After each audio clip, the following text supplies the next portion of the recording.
Seguimos en Conexión B, análisis, entrevista. Es hora de ir al proyecto Con Idea, hablando de economía, finanzas, políticas públicas, con Jorge Silva, economista del CIDE y también analista de nbnoticias.mx. Adelante, Jorge, muy buenas tardes. Hola, ¿qué tal, Jorge Luis? Muy buena tarde, qué gusto saludarte a ti y a todo el auditorio. Igualmente, Jorge, pues hoy nos vas a estar platicando sobre la visión de los vencedores y sobre todo haciendo el cuestionamiento si es necesaria la reforma judicial. Así es, Jorge. Mira, estamos ante una reforma judicial que el Ejecutivo argumenta que es necesaria para el país y que en la próxima legislación ya está por aprobarse. ¿Qué tenemos? Mira, Jorge, auditorio, 1,600 jueces y magistrados quedarían fuera de sus labores diarias. Quizá pueda entrar gente sin experiencia, con títulos de abogados, a ocupar sus puestos, y habrá una purga, en este caso judicial, que puede ser la más grande en la historia política del país. Un poco del contexto, Jorge, la parte académica. Los clásicos de la política conocían los peligros y los riesgos inherentes de una democracia y tienen un concepto que se llama la oclocracia, Jorge. ¿Qué es la oclocracia? La oclocracia es cuando las decisiones no las toma el pueblo, sino la masa. Cuando el pueblo es manipulado y decide sin información, y es el peor de los sistemas políticos. Es el último estado quizá de una degradación, de una degeneración de la democracia, y se nutre principalmente de rencor y de mucha ignorancia respecto al tema. Eso es lo que hay que poner en contexto. ¿Por qué digo la visión de los vencedores, Jorge? Porque así funciona la democracia y así lo hemos estado analizando y creo que así lo debemos entender. En un marco donde ya vimos programas sociales, cómo afectan a un tema electoral, con un desgaste de la oposición descomunal y con un voto de apoyo, en este caso, quizá a Morena, quizá no a Morena, Jorge, pero sí contra la oposición, lo cual lo tiene ahorita con una Cámara de Diputados prácticamente con mayoría absoluta y con una Cámara de Senadores, Jorge, que necesitarían quizá en el mejor los cálculos 2 senadores para tener la misma mayoría. ¿Qué propone esta reforma judicial, Jorge? ¿Por qué tendríamos que analizarla y poner el ojo en ella? Lo que considero que podría ser el último o de los últimos vestigios institucionales para consolidar o desconsolidar precisamente la democracia. Se presenta una propuesta de reforma que busca cambiar drásticamente los contrapesos que tenemos.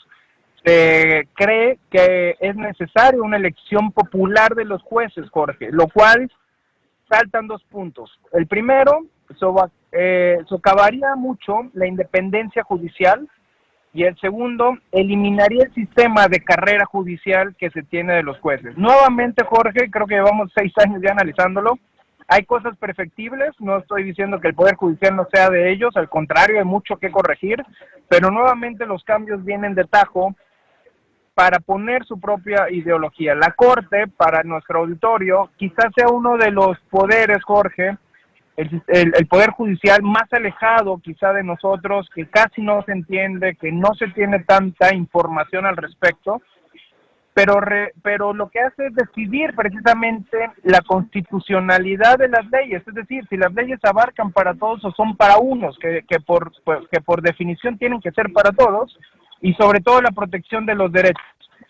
Esto pareciera, Jorge, la semana pasada vimos, te mandé la nota desde Bogotá, Colombia, en el Congreso de LASA, donde se analizaron todos estos temas, y creo que nuevamente viene la crítica de lo que no hemos hecho nosotros de analizar países de Centroamérica y de Sudamérica, Jorge. Pareciera un manual de los líderes y gobiernos que huelen, que se perciben autocráticos, que suelen hacer este tipo de reformas, a ver que la Corte es uno de los contrapesos y creo que se vio en el poder de este sexenio, donde se tumban, por decirlo coloquialmente, reformas que la Corte considera que no son constitucionales y la cual el Ejecutivo no le agrada. Esto es parte de la democracia, Jorge, en cualquiera de los partidos, donde se propone, se analiza y si no es viable, se va para atrás y se empieza la negociación entre los tres poderes. Bueno, con esta reforma pareciera que ya no quieren esta negociación. Se pretende cambiar drásticamente, Jorge, el funcionamiento de la Suprema Corte, del Tribunal Electoral del Poder Judicial y de las estructuras del Poder Judicial. Y buscan, Jorge, por elección popular, que sean elegidos magistrados de circuito, jueces de distrito, ministros de la Suprema Corte de Justicia, magistrados electorales, como si fuera una tarea, Jorge, de popularidad. Y no es así, es una tarea realmente de experiencia, de carrera judicial, de saber qué es lo que están haciendo. ¿Por qué? Porque si no se cae en el riesgo, Jorge, de que el más popular puede ser el que llegue, pero lo más popular no quiere decir que sea lo más efectivo en términos de justicia.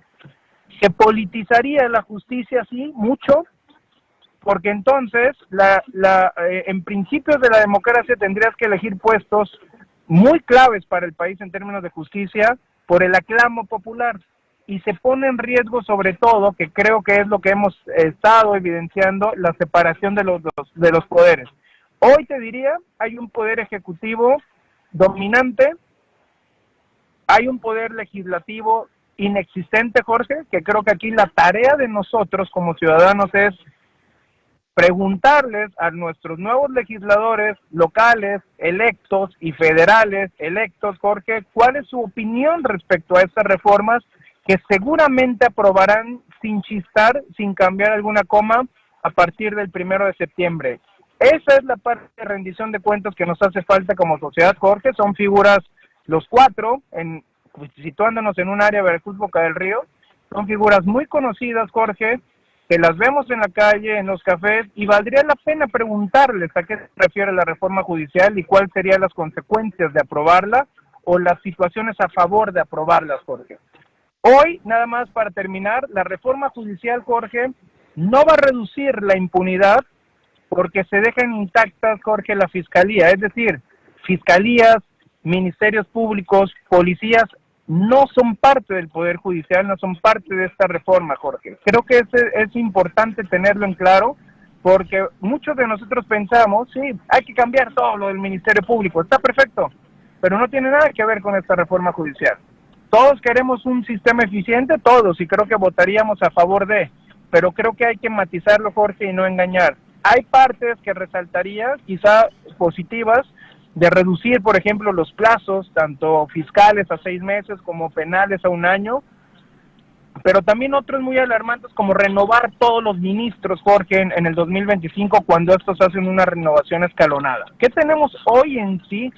Y debemos de ser muy responsables todos los que salimos a votar y los que votaron por una continuidad en un proyecto, que el Poder Judicial está en una balanza entre una captura política, Jorge, y una independencia judicial. Tenemos desde 1994, 30 años, reformando el sistema judicial, y viene una de las reformas, Jorge, muy delicadas, de mucho análisis, pero sobre todo, Jorge, de mucha conciencia de qué es lo que se viene con estas reformas. Pues qué puntos, muy bien explicado, Jorge, te agradezco mucho.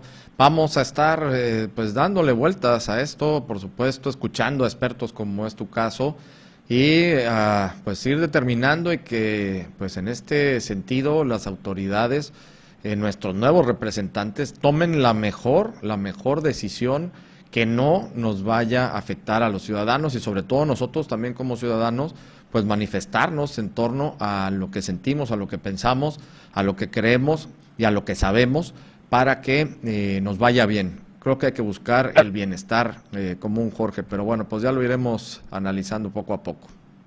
Así es, Jorge, que se abra el debate, ojalá, con estas nuevas autoridades electas, que creo que es muy necesario para la democracia, para Veracruz, para Boca del Río, para nuestro estado, debatir las cosas y que tengan mucha apertura, Jorge, para recibir críticas constructivas y propositivas. Ese va a ser un reto, pero ojalá que así sea. Jorge, como siempre, muchísimas gracias. Vamos a estar contigo la próxima semana. Gracias, Jorge. Un fuerte abrazo, un saludo a ti y a todo el auditorio. Muy buena tarde. Igualmente, muchas gracias a Jorge Silva, economista del CIDE, también analista de nbnoticias.mx, en el proyecto Con Idea, hablando de economía, finanzas, políticas públicas y política en general. Nos vamos al corte, regresamos.